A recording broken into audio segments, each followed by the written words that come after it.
Sir இந்த விபத்து தொடர்பாக எத்தனை பேர் அனுமதிக்கப்பட்டிருக்காங்க? இது வரைக்கும் எத்தனை பேர் உயிரிழந்திருக்காங்க சார்? ரொம்ப ரொம்ப ஒரு துயரமான ஒரு சம்பவம். ரொம்ப ரொம்ப ஒரு துயரமான சம்பவம். இதில் 60 பெண்களும் 4 மேல் ஆம்பளைங்களும் பாதிக்கப்பட்டிருக்காங்க.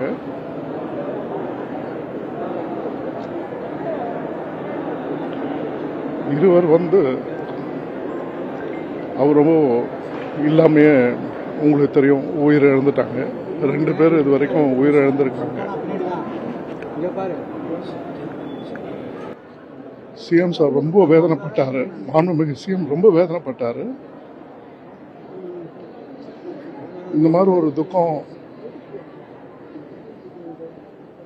ஏற்படாம இனிமேல் பார்த்துக்கிறதுக்காக industry pollution act, industry act, health எல்லாரையும் ரொம்ப ஸ்ட்ரிக்டா இருக்கும்படி கேட்டிருக்காரு.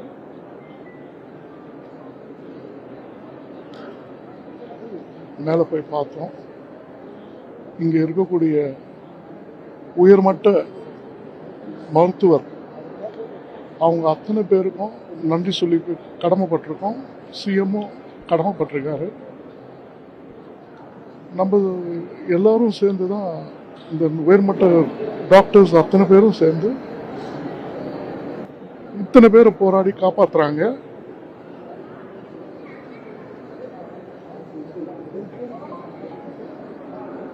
நேரடியாக பார்க்கும்போது தான் நமக்கு தெரியுது.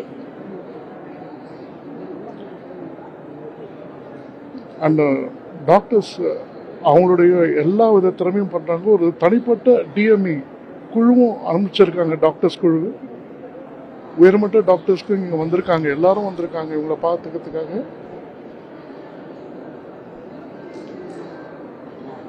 ஒவ்வொரு 10 நிமிஷத்துக்கும் அவருக்கு அப்டேட் பண்ணின்னு இருக்கும் சிஎம் சாருக்கும். மற்றபடி இன்னும் ஸ்டேபிளா இருக்கவங்கலாம் உங்களுக்கு தெரியும் மண்டபத்தில் இருக்காங்க. ஸ்டான்லி ஹாஸ்பிட்டல்லையும் ஒரு சில பேருக்கு கூட்டு போயிருக்கோம். இதாங்க இப்ப இருக்கிற நிலவரம்.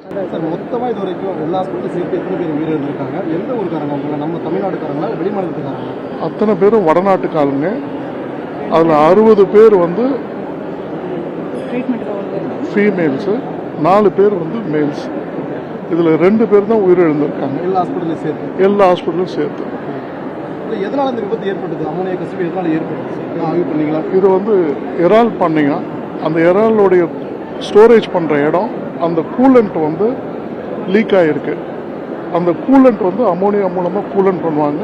அந்த கூலண்ட் லீக் ஆயிருக்கதா இது வரைக்கும் சொல்லியிருக்காங்க. இன்னும் மேற்கூடிய எல்லா இவங்க சொன்னது அத்தனையும் நம்ம ஆராய்ஞ்சு என்னன்றது நம்ம செக் பண்ணணும். பராமரிப்பு குறைபாடு காரணமா இந்த விபத்து ஏற்பட்டுச்சா, இல்லை எப்படி சார் ஏற்பட்டுச்சு? அதையும் விசாரணையில நாங்க கேட்டிருக்கோம். விசாரணை கம்ப்ளீட்டா எல்லாத்தையும் விசாரணை பண்ணிட்ட அப்புறம் தான் இதை பத்தி டெஃபினட்டா விசாரணை இல்லாம இருக்காது. ரொம்ப ஸ்ட்ரிக்டா சிஎம் மாண்புமிகு சிஎம் விஜய் அவர்கள் ரொம்ப ஸ்ட்ரிக்டா இருக்கும்படி சொல்லியிருக்காரு. எஃப்ஐஆர் போட்டாச்சு.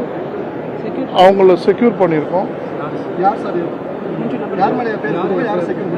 இல்ல ஓனர்ஸ் தான். ஓனர்ஸை எஃப்ஐஆர்ல செக்யூர் பண்ணி வச்சிருக்கோம். 2 பேர்.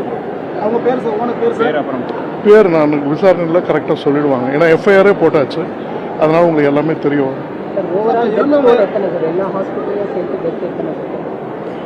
2 பேருங்க இதுவரை.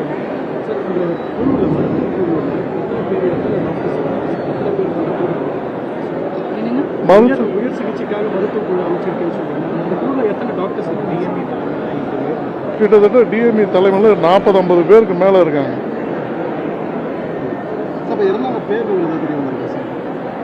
இவங்களோட பேர் உங்களுடைய பேர்ல என்னென்ன பேர் சொல்லியிருக்காங்கன்றதை நான் பார்த்து சொல்றேன். இப்போதான் நான் வந்தேன், நீங்க தான் பார்த்தீங்க என்ன சொன்னாங்க. அது இன்னும் டெத் சர்டிஃபிகேட் வந்துடும். அந்த டெத் சர்டிஃபிகேட் வரும்போது பார்த்தேன். சார், இப்போ மருத்துவமனையில் அனுமதிக்கப்பட்ட மற்ற நபர்கள் இருக்காங்க இல்லைங்களா, அவங்களுக்கான சிகிச்சை எந்தெந்த அளவில் இருக்குது, என்ன சொல்லியிருக்கீங்க? அதில் பார்த்தீங்கன்னாக்கா ஐசியூவில் பார்த்தீங்கன்னாக்கா கிட்டத்தட்ட ஐசியூவில் 23 பேர் இருக்காங்க. மீதெல்லாம் கொஞ்சம் ஸ்டேபிளாக இருக்காங்க. எல்லாரும் ஸ்டேபிளாக இருக்காங்க. அரசு தரப்பில் உயிரிழந்தவர்களுக்கு மருத்துவ சிகிச்சை ஏதாவது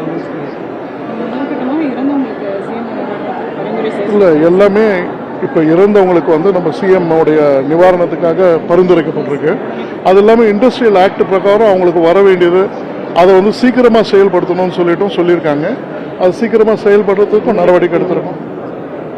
இன்னும் டிக்ளேர் பண்ணல சார், இன்னும் எல்லாத்தையுமே பேசினது. சார், இந்த மருத்துவமனையில் மட்டுமே 6 பேருக்கு மேலே உயிரிழந்திருக்காங்க. நிறைய பேர் உயிரிழந்த நிலையிலே இது வந்து உங்கள் முன்னாடி நாங்கள் வந்து அதாவது உங்கள் முன்னாடி வந்து நாங்கள் கரெக்டாக பேசின்னு இருக்கோம். பதற்றத்தை தணிக்கிறதுக்காக தான் இங்கே இருந்தவங்க மேல் சிகிச்சை சொல்கிற பேரில் வெளியே சென்னை ஹாஸ்பிட்டல் கொண்டு போகிறது. இப்போ நீங்கள் இங்கே என்ன சொல்கிறது, வெங்கடேஸ்வரா ஹாஸ்பிட்டல்லையும் அட்மிட் பண்ணியிருக்கோம். வென்டிலேட்டரில் இருக்காங்க. ஸோ எல்லாருமே வந்து இது வரைக்கும் 2 பேர் தான் வந்து ரைட்டுங்களா. இந்த வடமாநில தொழிலாளர்கள் அந்த பதிவை ஒழுங்காக அந்த நிறுவனம் வச்சுருக்காங்க. அது எல்லாமே எடுத்து வர சொல்லியிருக்கோம்.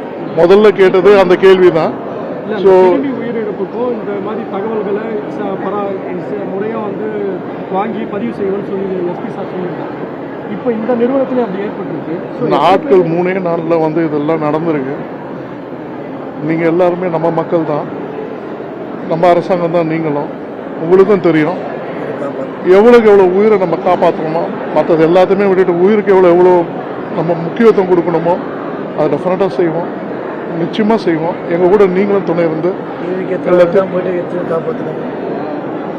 எல்லாத்தையும் பார்த்தோம். சரிங்களா?